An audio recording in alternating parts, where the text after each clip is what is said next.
orang yang minum arak itu dosanya besar karena dia merusak akal minum arak.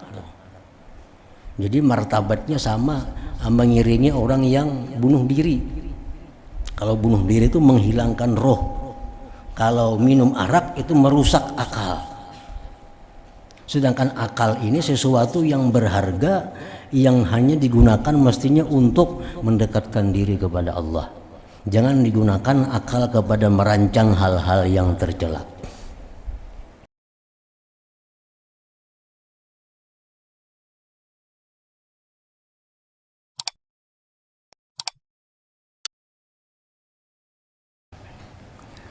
Bismillahirrahmanirrahim.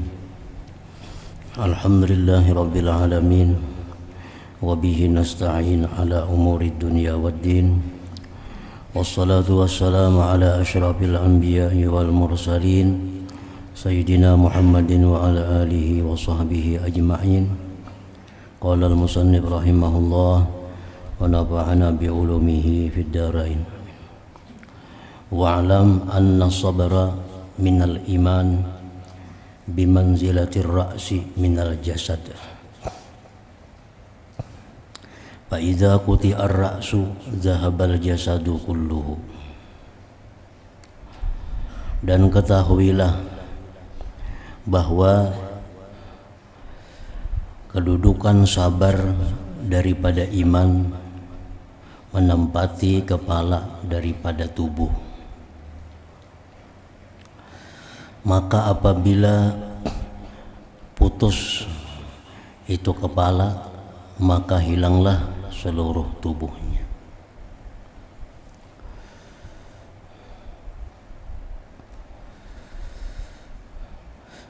Ini perkataan diambil daripada hadis Nabi sallallahu alaihi wasallam bahwa sabar kedudukannya dalam iman menempati kepala daripada tubuh seseorang.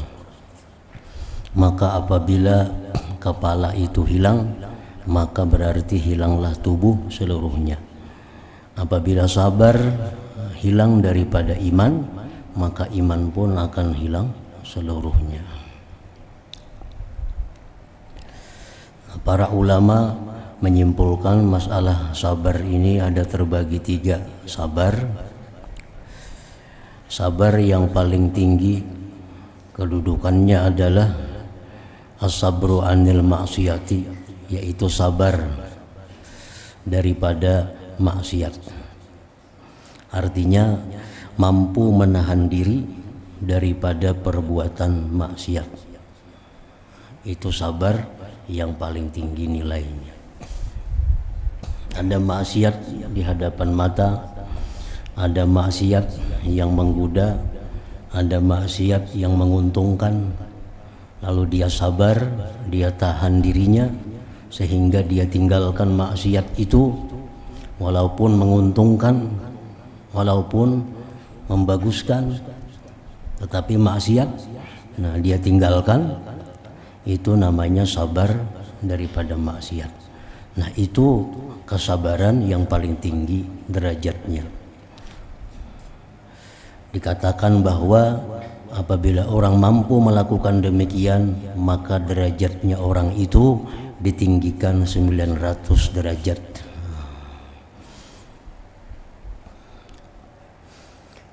Yang kedua, sabar alat taat. Sabar melakukan taat. Dimaksudkan dengan demikian adalah orang yang berada dalam keadaan susah, orang yang berada dalam keadaan kesempitan, namun dia tetap bisa melakukan taat kepada Allah. Nah, maka ini sabar yang nomor dua. Yang melakukan demikian ditinggikan derajatnya 600 derajat. As-sabru 'alal musibah, yang ketiga sabar atas musibah. Dia sabar atas menghadapi cobaan yang diberikan Allah kepadanya tanpa ada mengeluh kepada siapa jua pun, tanpa ada menyalahkan siapa jua pun. Nah, sabar, maka ini kesabaran dapat meninggikan 300 derajatnya di sisi Allah Subhanahu wa taala. Sabar daripada maksiat itu dicontohkan oleh Nabi Yusuf alaihissalam di waktu beliau mendapat godaan daripada Zulaikha, perempuan istri Perdana Menteri Mesir waktu itu. Nabi Yusuf sabar menghadapi ajakan maksiat itu sehingga bisa menyelamatkan diri beliau dari godaan. Nah, beliau ditinggikan derajatnya di sisi Allah sampai 900 derajat. Sabar atas taat dicontohkan dengan Nabi Sulaiman alaihissalam. Nah, begitu sibuknya Nabi Sulaiman dengan kekuasaan yang ada pada beliau seorang raja, apalagi banyaknya harta yang beliau urus, banyaknya harta yang beliau jaga, tapi kadang mengganggu ibadah beliau kepada Allah. Walaupun menduduki kedudukan yang sangat tinggi, mempunyai harta yang sangat banyak, namun Nabi Sulaiman tidak lalai daripada berzikir kepada Allah Subhanahu wa taala. Nah, itu ditinggikan derajat beliau 600 derajat.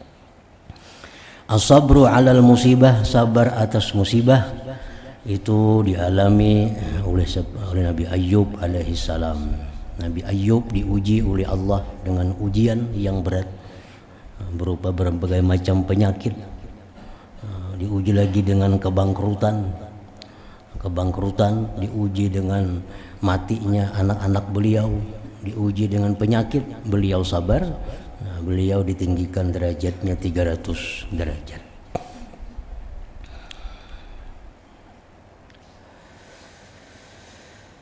Fa idza sami'ta kalimatan tughdibuka fi 'irdik,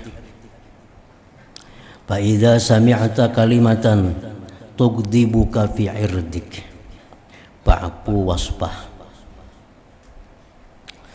Maka apabila engkau mendengar kalimat ucapan yang membuat engkau marah tentang pribadi engkau, artinya kita disambat, disebut orang jahat, kita disebut orang kada baik, kita disebut orang macam-macam yang membuat kita kada nyaman. Fa idza sami'ta kalimatan tughdibuka fi 'irdik, bila engkau mendengar ucapan yang membuat engkau marah tentang pribadi engkau, si fulan itu kada jujur, si fulan itu kada adil, inya itu ya macam-macam. Fa'fu wasfah, maafkanlah dan biarkanlah. Maafkanlah dan biarkanlah. Dengan kemaafan itu, dengan pembiaran itu, andai kata kita benar, maka itu menghilangkan dosa-dosa yang ada pada kita. Nah, dosa itu berpindah kepada orang yang menyebutnya itu. Kita misal melakukan satu perbuatan maksiat, kita sembunyikan maksiat ini. Nah, kita melakukan maksiat, kita sembunyikan maksiat. Tahu-tahu ada orang yang membuka maksiat kita. Nah, dibukanya kejahatan kita di tengah-tengah orang. Kita maafkan orang itu dan kita biarkan, maka kemaksiatan yang kita lakukan itu dosanya berpindah kepada orang yang menyebut-nyebutnya tadi. Asal kita maafkan. Kita maafkan dan kita biarkan. Fa idza sami'ta kalimatan tughdibuka fi 'irdik fa'fu wasfah. Nah, lain halnya kalau kita melakukan maksiat itu jihara. Nah, kita melakukan maksiat itu terang-terangan. Melakukan maksiat terbuka di tengah umum atau diketahui orang kita melakukan maksiat. Lalu digibah orang kita. Oh, si anu itu ini itu. Nah, itu kada ada sangkut pautnya dengan menggugurkan dosa kita, karena kesalahan kita melakukan maksiat itu terang-terangan. Man alqa jilbabal haya fala ghibata lahu. Dalam Ihya disebutkan itu, barang siapa yang sudah membuang perasaan malu, maka tidak ada larangan untuk menggibahnya. Kalau orang itu sudah hilang malu, ini wani berjudi di tengah orang banyak, wani minum arak di tengah orang banyak, itu kan sudah hilang rasa malu. Kalau kita gibah, itu penjudi, pemabuk, itu ini, karena ini sudah membuka dirinya. Nah, itu tidak ada alasan untuk diharamkan gibah kepadanya, karena ini sudah membuka. Lain hal orang yang melakukan maksiat tapi dia sembunyi-sembunyi, dia menyembunyikan kesalahannya. Nah, ini orang kada boleh kita buka maksiatnya itu. Ini fa idza sami'ta kalimatan tughdibuka fi 'irdik fa'fu wasfah fa inna dzalika min azmil umur. Nah, memaafkan itu, membiarkan itu termasuk perkara-perkara yang penting. Min azmil umur, minal umuril ma'zumat. Nah, termasuk perkara yang dipentingkan. Qala Umar ibn al-Khattab radhiyallahu anhu, man khafa Allah lam yashfi ghaizah. Berkata Umar bin Al-Khattab radhiyallahu anhu, man khafallaha, barang siapa yang takut kepada Allah, lam yashfi ghaizah, dia tidak akan melampiaskan kemarahannya.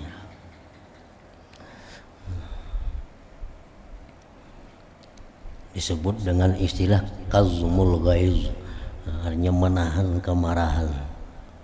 Itu fadilatnya sangat besar. Ada orang melakukan hal-hal yang membuat kita marah.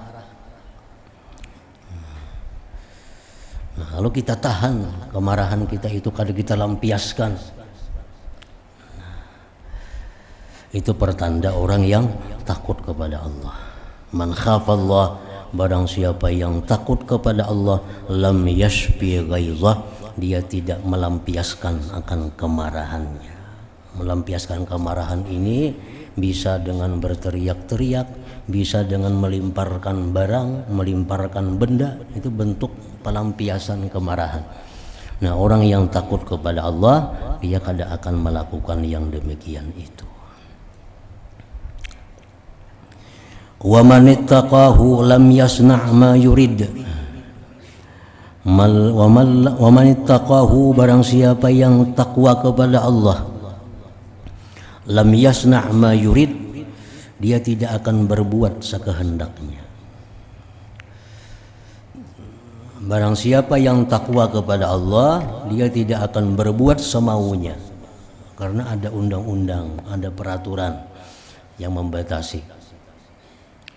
Peraturan syariat, peraturan agama. Walaula yaumul qiyamah lakana ghaira ma taraun. Dan jikalau tidak ada hari kiamat, niscaya terjadilah sesuatu yang tidak kalian lihat. Hanya kada ada hari kiamat, mbah mati aja manusia nih. Niscaya kada macam ini dunia jadinya. Niscaya kada akan demikian keadaannya. Andai kata manusia mati, habis tutup buku, kada ada lagi hari kiamat, kada ada lagi timbangan, kada ada lagi pembalasan. Nah, niscaya dunia kada akan seperti ini. Nah, dunia seperti ini karena masih ada orang-orang yang takut kepada Allah, masih ada orang-orang yang memperhitungkan dirinya di hari kiamat. Wara'i hammaka, dan peliharalah keinginan engkau, jaga keinginan engkau. Jangan sampai mengingini sesuatu yang dilarang oleh Allah.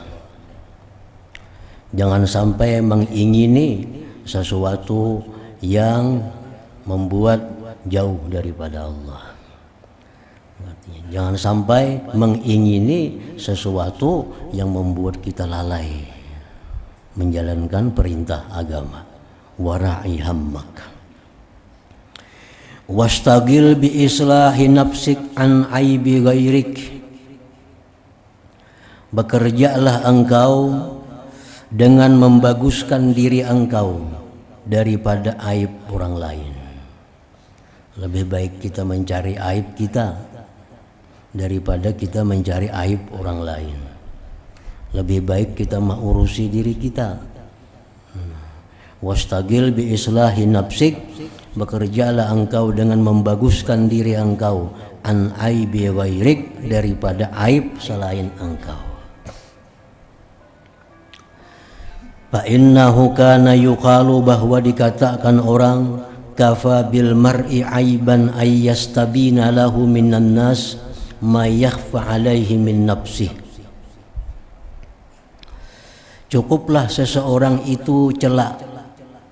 Cukuplah seseorang itu menjadi orang yang tercela, maksudnya bahwa nampak baginya aib manusia, sesuatu yang tersembunyi atasnya daripada aib dirinya.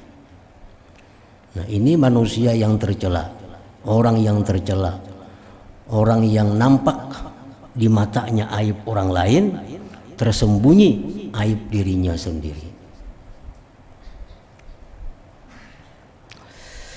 Au yamqutan nasa fi ma ya'ti mislah, atau seseorang itu tercela, dia tidak menyukai akan orang lain pada sesuatu yang dia sendiri melakukan seumpamanya. Ini kada suka orang lain berbuat kemaksiatan, tapi inya sendiri melakukan kemaksiatan itu. Nah, itu orang yang tercela. Au yamqutan nasa fi ma ya'ti mislahu. Au yu'dhi jalisah, atau seseorang itu tercela, dia menyakiti jalisah akan kawannya. Seseorang itu dikatakan tercela kalau sudah dia purun menyakiti kawannya sendiri. Artinya kawannya aja disakiti, apalagi orang lain artinya. Au yaqula pinnas ma la ya'ni, atau dia mengatakan pada manusia sesuatu yang tidak bermanfaat akan dirinya. Nah, itu seseorang akan menjadi tercela bila dia melakukan hal-hal yang demikian tadi. Satu, aib orang lain nampak baginya, aib dirinya tersembunyi. Dia memurkai orang lain melakukan sesuatu padahal dirinya sendiri melakukan itu. Yang ketiga, dia menyakiti kawannya sendiri. Yang keempat, dia mengata pada manusia hal-hal yang tidak ada manfaat bagi dirinya.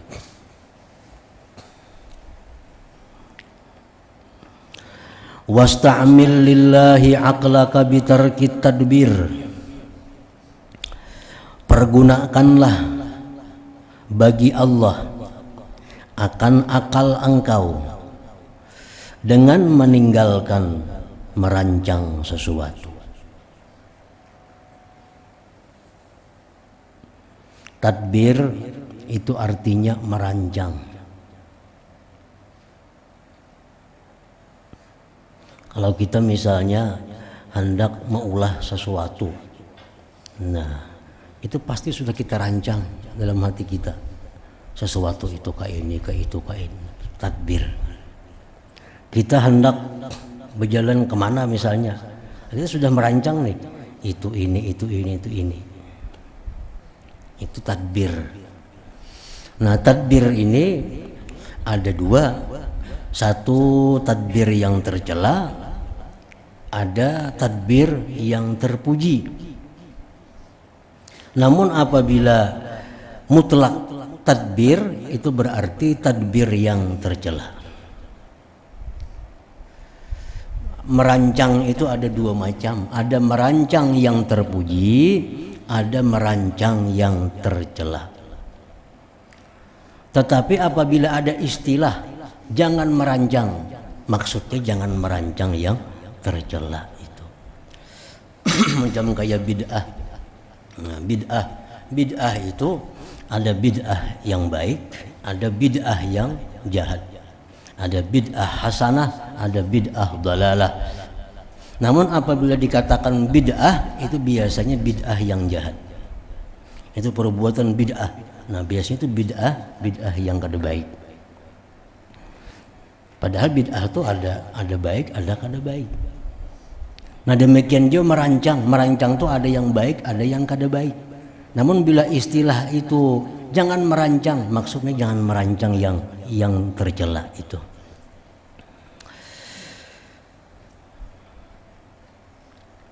Jadi pergunakanlah akal engkau untuk Allah. Jangan digunakan untuk merancang hal-hal yang tidak baik artinya. Akal adalah sesuatu yang sangat berharga di dalam tubuh manusia. Akal. Dengan akal inilah manusia itu disebut manusia. Nah, tanpa akal ada manusia lagi. Nah makanya orang yang minum arak itu dosanya besar karena dia merusak akal minum arak. Jadi martabatnya sama mengiringi orang yang bunuh diri. Kalau bunuh diri itu menghilangkan roh. Kalau minum arak itu merusak akal. Sedangkan akal ini sesuatu yang berharga yang hanya digunakan mestinya untuk mendekatkan diri kepada Allah.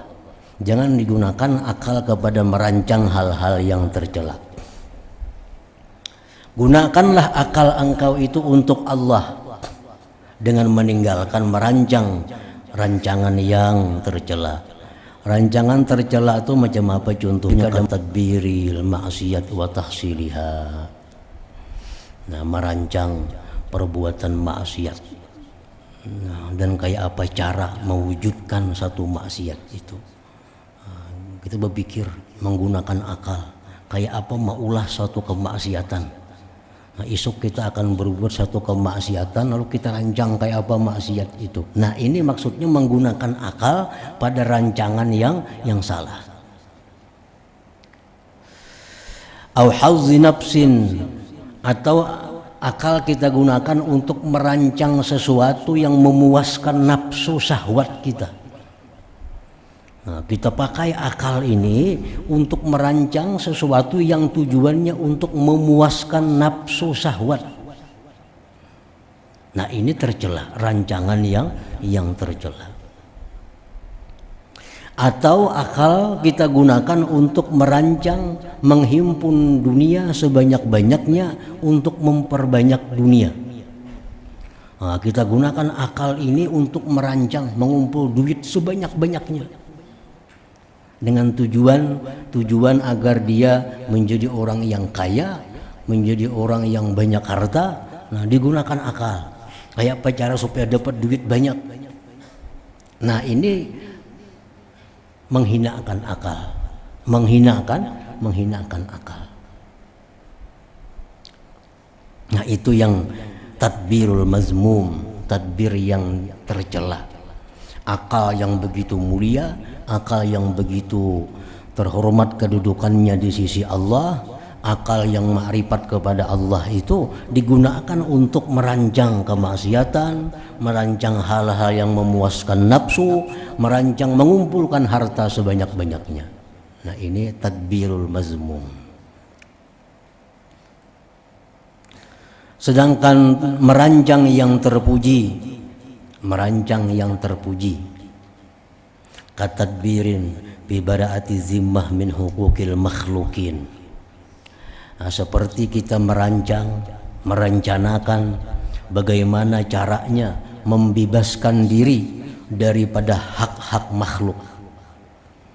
Nah, kita ini banyak nih hak-hak makhluk.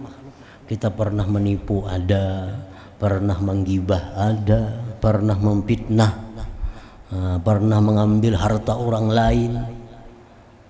Lalu kita berpikir nih, kita rencanakan, kita rancang kayak apa supaya kita terbebas daripada itu.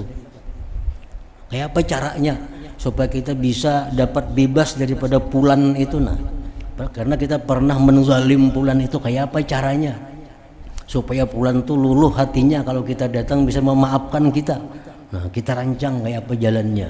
Nah, ini rancangan yang mahmud, yang terpuji.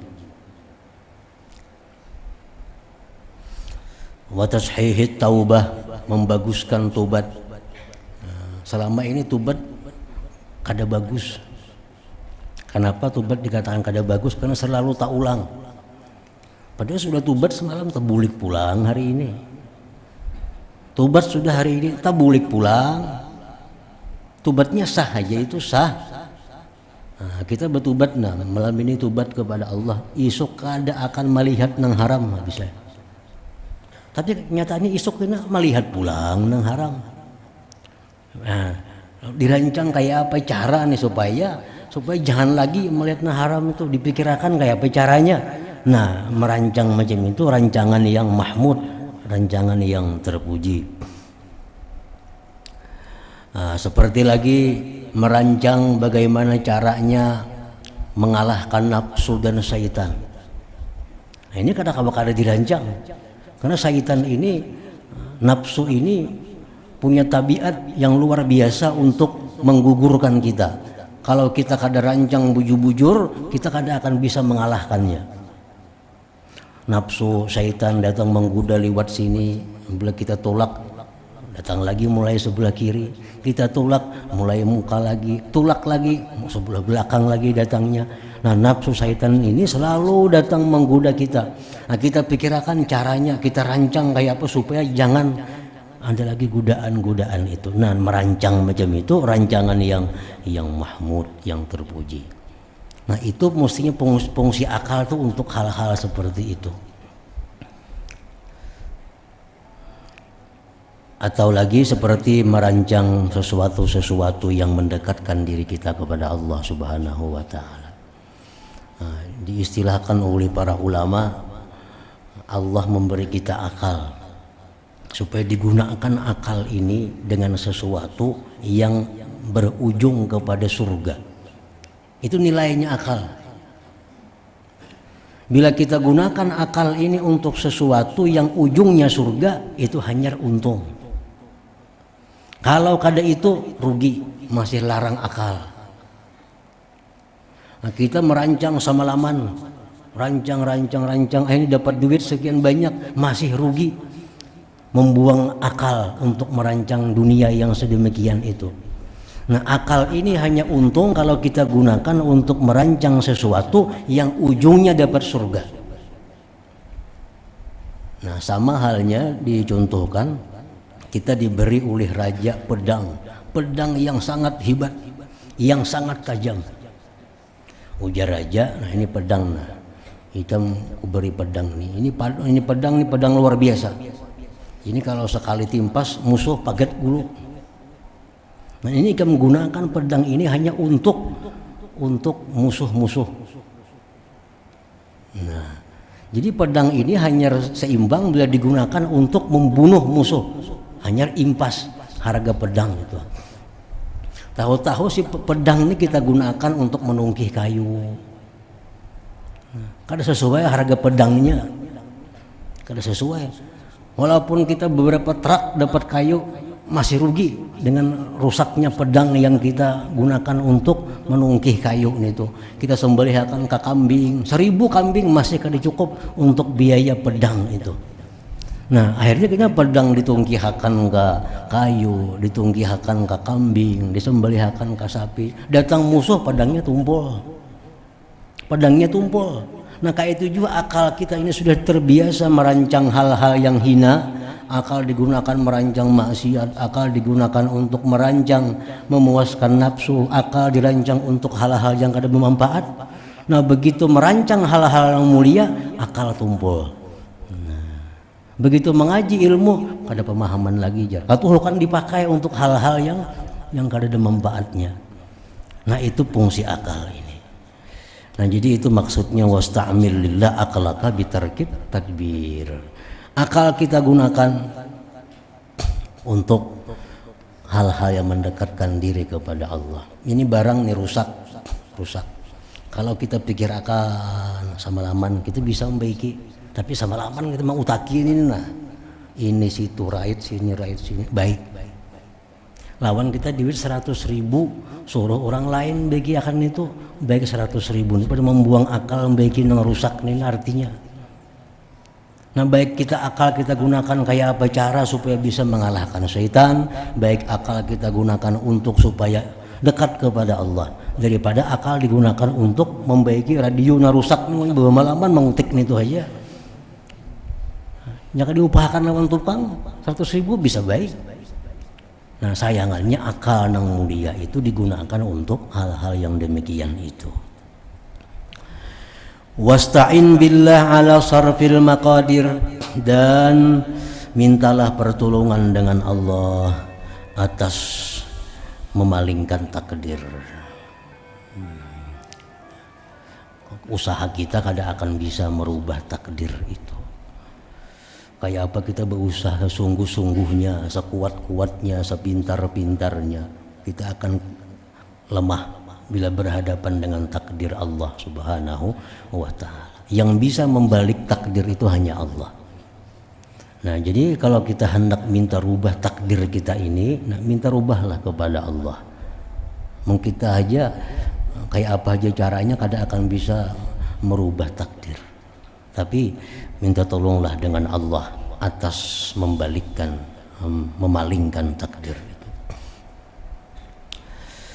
Qala Aliun radhiyallahu anhu, berkata Sayyidina Ali radhiyallahu anhu, ya bna Adam, wahai manusia, la tafrah bil ghina, janganlah kamu bangga dengan kekayaan. Jangan kamu bangga dengan kekayaan. Bangga itu lain dengan syukur. Bangga lain dengan syukur. Nah, yang dilarang ini jangan bangga dengan kekayaan itu. Wala taqnat bil faqri, wahai manusia jangan putus asa dengan fakir itu. Wala tahzan bil bala, janganlah sedih dengan bala. Wala tafrah bir raha, janganlah bangga dengan kelapangan. Fa inna dzahab yujarrabu binnar, karena emas itu diuji dengan api. Emas itu diuji dengan api. Nah, dengan api ketahuan mana emas mana yang lain emasnya.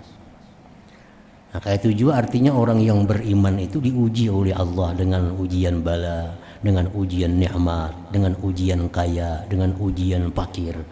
Itu dilalui oleh orang yang beriman agar nampak artinya kemurnian imannya itu.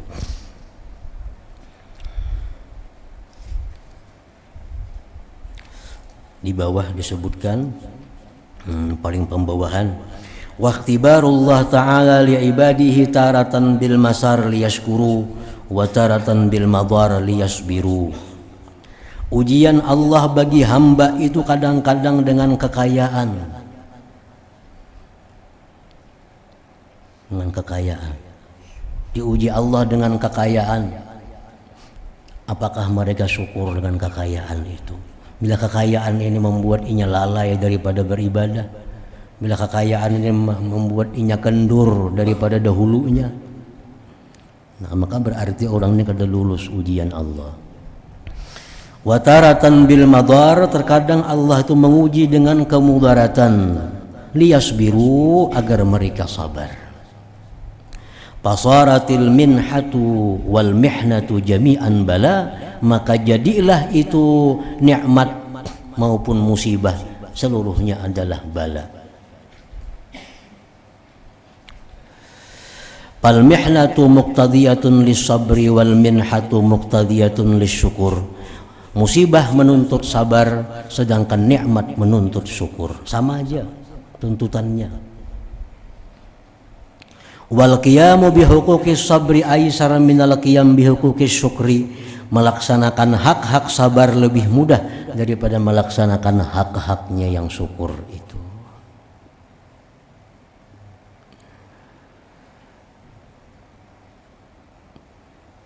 Artinya orang yang sabar dengan bala itu lebih banyak daripada orang yang syukur dengan nikmatnya. Wa qalilun min ibadiyas syakur. Dalam Al-Quran dijelaskan sedikit sekali hambaku itu yang bersyukur. 10 orang diuji dengan bala, 10 orang diuji dengan nikmat. Yang dapat bala diminta sabar, yang dapat nikmat diminta syukur.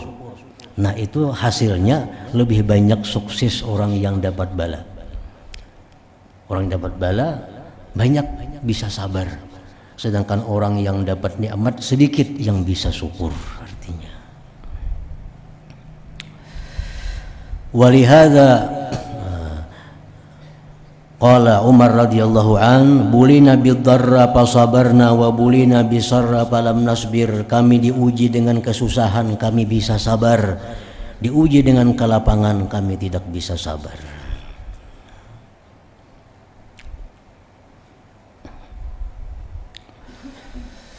Wa innal 'abdas salih, bahwa seorang hamba yang salih yujarrabu bil bala, dia diuji Allah dengan bala.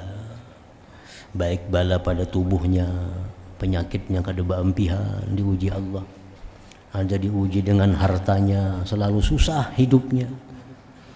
Ada yang diuji dengan cemuuhan, dengan hinaan dari orang lain, selalu hidupnya dihina orang. Nah, macam-macam ujian dari Allah kepada hambanya yang salih itu. Wa innal 'abdas salih yujarrabu bil bala, bahwa seorang hamba yang salih itu diuji dengan bala. Di bawah ada wa'lam annahu la tadumu halun wahidah 'alal mar'i bi hadhihi al hayat, bahwa mutahawwilun min hal ila hal wala budda an tamurra bihil ahwalu thamaniyatu allati anaha al-qailu rahimahullah ta'ala biqauli. Tidaklah kekal keadaan yang satu atas seseorang pada ini kehidupan. Maka dia seseorang itu berpindah-pindah dari keadaan kepada keadaan lain, dan pasti melalui dengan seorang hamba itu keadaan yang 8 ini.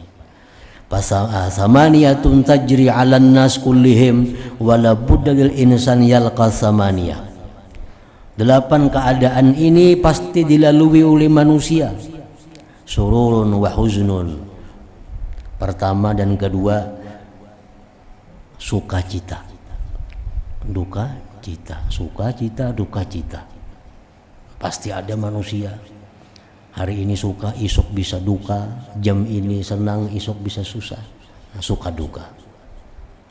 Wajtima'un wa furqah. Yang ketiga, keempat yang pasti ditemui manusia adalah berhimpun berpisah. Hari ini kita berhimpun dengan orang yang kita cintai, esok bisa berpisah dengannya. Pasti. Tinggal hanya waktu.